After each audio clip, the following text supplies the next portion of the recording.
Hello friends, very good afternoon. कैसे हैं आप सब? होप आप सब अच्छे होंगे। जैसा कि आप लोगों को पता है, ये हमारी सर्विस मार्केटिंग की सीरीज़ चल रही है, जिसमें आज हम अपना नेक्स्ट टॉपिक पढ़ेंगे, क्लासिफिकेशन ऑफ सर्विस। ठीक है, आप एक सर्विस को किस तरीके से क्लासिफाई कर सकते हो। ठीक है, लेकिन टॉपिक स्टार्ट करने से पहले मैं आपको एक छोटी सी इन्फॉर्मेशन देना चाहूँगी कि अगर आपको इस सब्जेक्ट या किसी भी सब्जेक्ट के नोट्स परचेस करने हो तो आप मेरा डिस्क्रिप्शन बॉक्स चेक कर सकते हैं। तो आइए हम स्टार्ट करते हैं अपना टॉपिक, जो कि है क्लासिफिकेशन ऑफ सर्विस। ठीक है, तो देख सकते हो मैंने एक चार्ट यहाँ बना के रखा है, जिसमें फर्स्ट रो है हमारा सीरियल नंबर का, दूसरा रो है हमारा लेवल्स का कि किस लेवल्स पे आप उसको क्लासिफाई करोगे। नेक्स्ट हमारा कॉलम है क्लासिफिकेशन का कि उसकी क्लासिफिकेशन क्या है। फिर नेक्स्ट कॉलम है हमारा एग्जाम्पल, क्योंकि without example I don't think कि कोई भी टॉपिक कभी भी अच्छे से समझ में आता है। ठीक है, इसलिए नेक्स्ट मैंने क्या किया है, उसका एग्जाम्पल आपको दिया है। तो चलिए हम अपना टॉपिक स्टार्ट करते हैं। हमारा टॉपिक क्या है? Classification of service. First number पे हमारा बाय मार्केट सेगमेंट। ठीक है, किस तरीके से मार्केट सेगमेंट में आप उसको कैसे क्लासिफाई कर सकते हो। जैसे कि अगर कोई भी प्रोडक्ट है या कोई भी सर्विस है, फर्स्ट क्लासिफिकेशन है फाइनल कंज्यूमर। या तो आप फाइनल कंज्यूमर को देखोगे कि कौन उसको कंज्यूम कर रहा है, या तो आप देखोगे कि किस ऑर्गेनाइजेशन में आप दे रहे हो। ठीक है, या तो आप किसी ऑर्गेनाइजेशन में दे रहे होगे या तो किसी फाइनल कंज्यूमर को दे रहे होगे। ठीक है, इसका एग्जांपल है car wash, life insurance, machinery repair, accounting service, legal service. ठीक है, कि आप कार धुलने का जैसे काम कर रहे हो, तो आप वो कार कहाँ धुल रहे हो? किसी प्राइवेट का धुल रहे हो या आप किसी ऑर्गेनाइजेशन का धुल रहे हो? लाइफ इंश्योरेंस जो आप कर रहे हो, मशीन रिपेयर कर रहे हो, आप अपना काम कर रहे हो या आप किसी ऑर्गेनाइजेशन के अंडर में कर रहे हो। ठीक है, तो ये कुछ चीज़ें जैसे लीगली सर्विस आप कोई कर रहे हो या आप अकाउंटिंग सर्विस कर रहे हो, तो ये मैटर करता है कि आप कहाँ कर रहे हो। ठीक है, ये बहुत ज़्यादा मैटर करता है। नेक्स्ट है हमारा लेवल क्या है? Bye degree of tangibility. दूसरा, आप इस तरीके से भी उसको क्लासिफाई कर सकते हो कि वो गुड्स जो है वो कितना टेंजिबल है। ठीक है, या इनटेंजिबल है। कितना टेंजिबल है, कितना आप उसको फील, टच, स्मेल ये सब कर सकते हो। तो पहला तो है रिटेल गुड्स, दूसरा है ओन गुड्स। ठीक है, और तीसरा है नॉन गुड्स। ठीक है, इसमें पहला तो या तो आप रिटेल गुड्स की सेलिंग कर रहे होगे, दूसरा होगा आप अपने गुड्स की ओन्ड गुड्स की सेलिंग कर रहे होगे, और तीसरा है नॉन गुड्स। ठीक है, जैसे रिटेल गुड्स क्या होता है? जैसे car rental, book rental, hotel rooms rental etcetera. ठीक है, रिटेल गुड्स जैसे कि आप क्या कर रहे हो, आप चीज़ें रेंट पे दे रहे हो, आप उसका ओनरशिप चेंज नहीं कर रहे हो उन चीज़ों का। कार को अपने रेंट पे दे रहे हो, आप अपने बुक्स को रेंट पे दे रहे हो, आप अपने होटल रूम्स को रेंट पे दे रहे हो, उसकी ओनरशिप नहीं चेंज हो रही है। एक दो दिन के लिए जो आएगा रहेगा, फिर वो चला जाएगा, फिर वो होटल रूम आपका ही रहेगा, वो कार आपकी ही रहेगी। दूसरा है ओन गुड्स। ठीक है, जिसमें आप क्या कर रहे हो, जैसे कि टीवी रिपेयर कर रहे हो, वॉच रिपेयर कर रहे हो। ठीक है, जैसे कि जो ऑलरेडी खरीदे जा चुके हैं गुड्स। ठीक है, जैसे कि आप टीवी रिपेयर कर रहे हो या वॉच रिपेयर कर रहे हो, वो ऑलरेडी खरीद चुके हैं, बस आपको बोला जा रहा है कि इसे रिपेयर कर दो, बना के दे दो। और तीसरा है नॉन गुड्स, जैसे कि आप कॉलेज एजुकेशन, ट्यूटरिंग एक्सेट्रा, आप पढ़ा रहे हो, किसी को कॉलेज में पढ़ा रहे हो, बच्चों को घर पे पढ़ा रहे हो, इन सबको कर रहे हो, तो इन सबको हम लोग नॉन गुड्स बोलते हैं। ठीक है, थर्ड लेवल हमारा क्या है? थर्ड लेवल हमारा बोलता है by skills of the service provider. ठीक है, कि जो सर्विस प्रोवाइड कर रहा है उसकी स्किल आप देखते हो। ठीक है, कि वो कितना स्किल्ड है या नॉन स्किल्ड है। ठीक है, फर्स्ट है हमारा ए है प्रोफेशनल।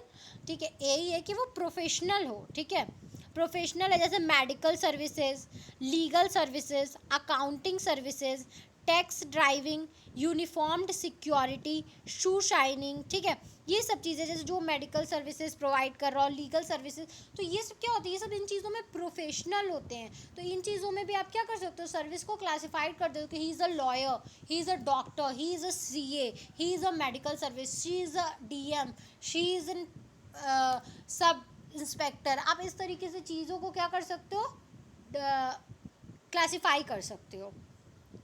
नेक्स्ट लेवल है हमारा by goals of the provider, ठीक है, कि जो सर्विस प्रोवाइड कर रहा है वो चाहता क्या है, उसका गोल क्या है, ठीक है। पहला तो होता है या तो वो प्रॉफिट मोटिव से कर रहा हो, या तो दूसरा वो नॉन प्रॉफिट से कर रहा हो, ठीक है।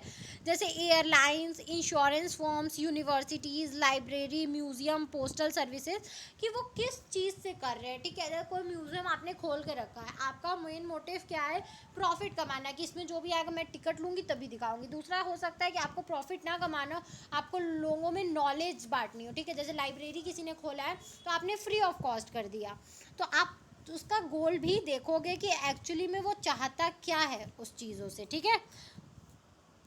नेक्स्ट है हमारा बाय डिग्री ऑफ रेगुलेशन, ठीक है, कि मतलब उसके में कितना स्ट्रिक्ट रूल एंड रेगुलेशन है या नहीं है। तो इसका फर्स्ट है हाईली रेगुलेटेड जो चीज़ें होती हैं, दूसरा है जिसमें लिमिटेड होती है, कम होती है, जिसमें तीसरा है नॉन रेगुलेटेड, ठीक है। जैसे हाईली रेगुलेटेड वाली चीज़ें क्या होती हैं, बैंकिंग, मास ट्रांजिट, इंश्योरेंस, ये सब में बहुत ज़्यादा रेगुलेशन की ज़रूरत होती है, विदाउट रेगुलेशन आप इन चीज़ों को नहीं कर सकते हो। दूसरा होता है लिमिटेड, जैसे फास्ट फूड हो गया, केटरिंग हो गया, इसमें आप बहुत ज़्यादा रेगुलेशन, थोड़ी बहुत ज़्यादा आप किसी चीज़ को रेगुलेट करके नहीं करना होता है, नॉर्मल भी आप थोड़े बहुत रेगुलेशन से इन चीज़ों को कर सकते हो। तीसरा होता है नॉन रेगुलेटेड, जैसे लीजर्स, लॉन केयर, ठीक है, कि आप एक लॉन को केयर कर रहे हो, लीजर्स कर रहे हो, ठीक है, कोई चीज़ रेंट पे दे रहे हो, ये सब चीज़ों में आपको कोई रेगुलेशंस की ज़रूरत नहीं होती है। नेक्स्ट होता है by degree of labour intensive, ठीक है, by degree of labour intensive, कि वो कितना ज़्यादा लेबर वाला काम है या लेबर वाला काम नहीं है। इसके अंदर बहुत सारे पार्ट है। तो पहला है इक्विपमेंट बेस्ड सर्विसेज, ठीक है, कि पहला तो हो जाएगा कि आप जो काम करा रहे हो वो इक्विपमेंट बेस्ड हो, ठीक है, कि आप मशीन से काम सर्विस प्रोवाइड करा रहे हो। तो इसके भी 3 पार्ट्स हैं। पहला है वो मशीन ऑटोमेटेड हो, दूसरा है operated by relatively unskilled operators, दूसरा है उसको जो ऑपरेट कर रहा, पहला तो वो ऑटोमेटेड है, खुद से हो जा रही है, दूसरा है कि जो उसको ऑपरेट कर रहा है उस मशीन को वो अनस्किल्ड हो, बहुत ज़्यादा स्किल की डिमांड नहीं है उसमें, ठीक है।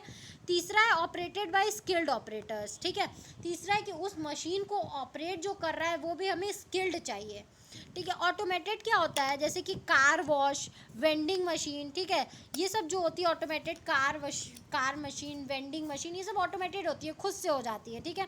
दूसरा होता है motion picture theatres, dry cleaning, taxis, ठीक है, ये सबको क्या एक अनस्किल्ड आदमी टैक्सी चला सकता है ना, ड्राई क्लीनिंग कर सकता है ना।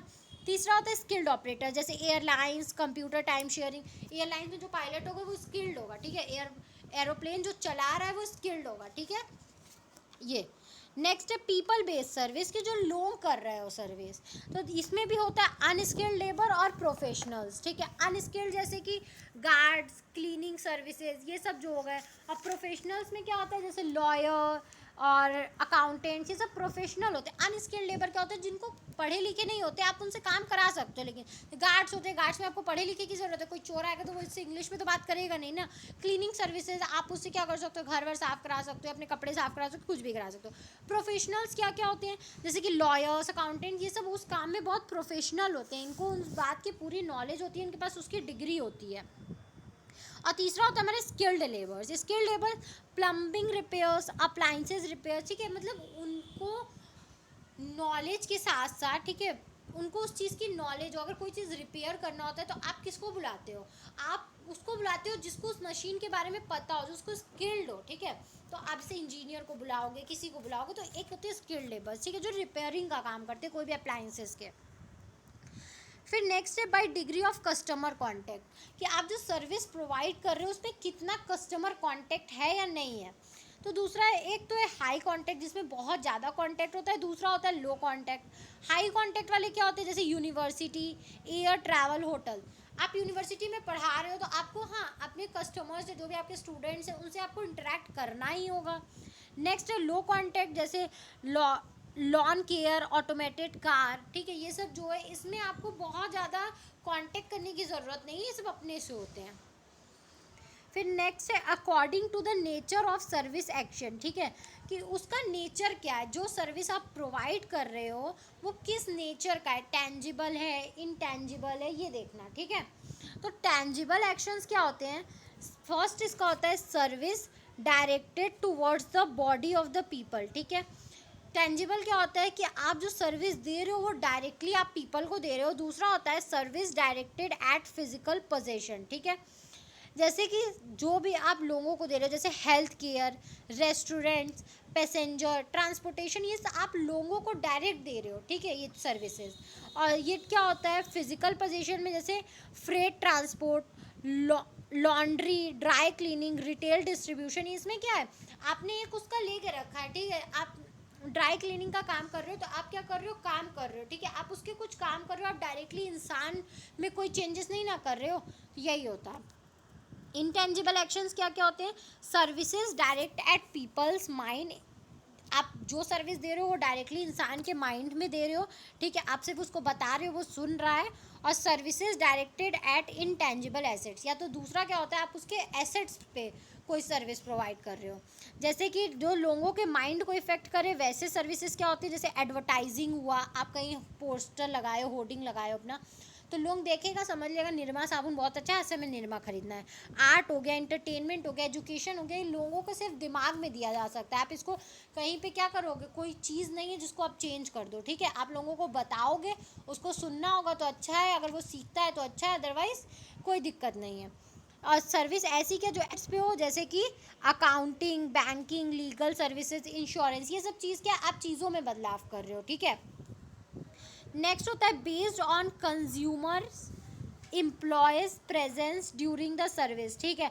आप ये भी देखोगे कि वहाँ पे कस्टमर या एम्प्लॉय का कितना प्रेजेंस की ज़रूरत है वो सर्विस प्रोवाइड करते टाइम, ठीक है। तो इसमें भी 3 तरीके के होते हैं। एक होता है सेल्फ सर्विस, जो कस्टमर जाए और हो जाए, जैसे कि एटीएम, ठीक है, ऑटोमेटेड वेंडिंग मशीन, हम जाते हैं, हमें क्या बैंक वाले वहाँ होने ज़रूरी है तो नहीं, हम जाते हैं, अपना कैश खुद निकाल के आ जाते हैं, ये होता है सेल्फ सर्विस, जो हम खुद से ले लें। दूसरा होता है interpersonal service, both customer and employ needed. दूसरा होता है इंटरपर्सनल, जिसमें दोनों लोगों की ज़रूरत होती है, जैसे स्कूल और हॉस्टल्स, टीचर और स्टूडेंट्स दोनों की ज़रूरत होगी, ठीक है। तीसरा है remote service, employ only, remote से आप क्या कर सकते हो, सिर्फ जैसे इंश्योरेंस कंपनी, इसमें क्या है, सिर्फ और सिर्फ एम्प्लॉय रहेगा तो भी हो जाएगा, ठीक है, कस्टमर्स की ज़रूरत नहीं है, वो आपसे एक बार साइन करा के जाएगा, बस उसका काम हो गया। ये टॉपिक हमारा यहीं तक था। आई होप आपको ये टॉपिक समझ में आया हो। अगर फिर भी कहीं भी कोई भी दिक्कत है तो आप मुझे कमेंट सेक्शन में कमेंट करके पूछ सकते हैं। Thank you very much for watching my video and do like, subscribe and share my channel. आपको इस सब्जेक्ट या किसी भी सब्जेक्ट के नोट्स परचेस करने हो तो आप मेरा डिस्क्रिप्शन बॉक्स चेक कर सकते हैं। Thank you.